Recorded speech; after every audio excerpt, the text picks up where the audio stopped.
The advancements that we're going to see in biology over the next 5 or 10 years are going to be huge. Everything's coming together right now, similar to what we saw back with the IT evolution.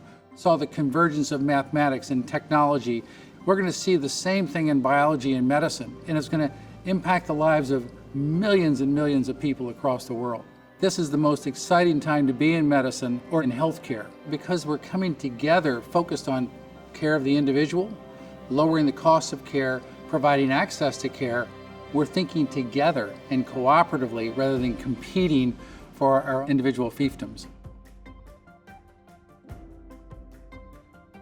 Most satisfying part of the work that we do is really focusing on the patient care. People think of us as a lab, but nothing starts in the care pathways without the diagnostic part of it. I need to make sure that I'm making the right decision for that patient who's dependent on my decision making and my surgical skills to deliver care to them. I can't be just close, I have to be right. And the way I decide what I'm going to treat is by using diagnostic tools. So if someone comes in with a diagnosis of cancer, we're able now with our clinical care pathways to have that first visit be one that's incredibly impactful. We'll have all the laboratory information there present for that patient and for that doctor so that they can see what's going on and begin the clinical care treatment that's necessary to change the life of that patient.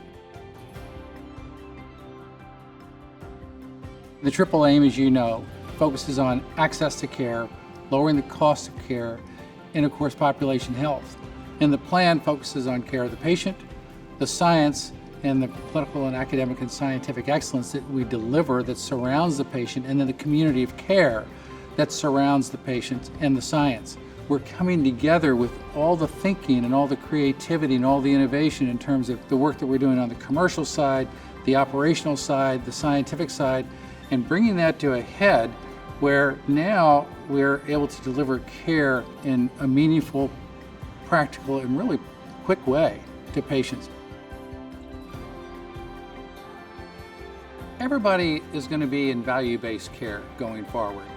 And whether you call it capitated care or value-based care, we should be getting paid for the value that we deliver.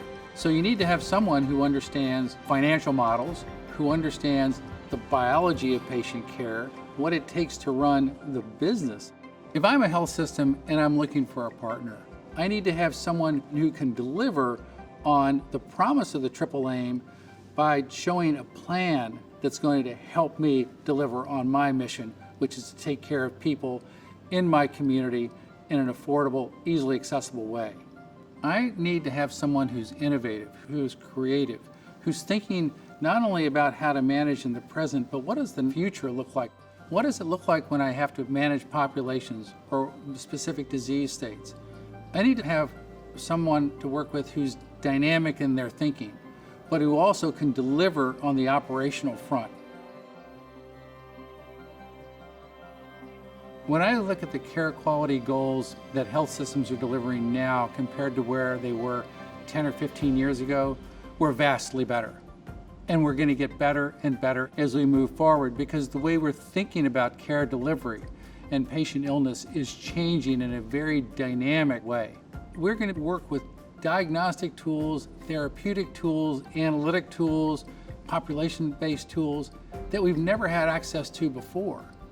And we're going to be able to identify patient populations who are at risk for common diseases like diabetes or cholesterol or colon cancer or advanced genetic diseases such as Huntington's chorea. We're seeing this convergence of thinking, the convergence of best practices on the clinical, the academic, and scientific side with the business practices of finance, operations, strategic thinking. We're all focused on the same thing, which is delivery of care. And that's a game changer.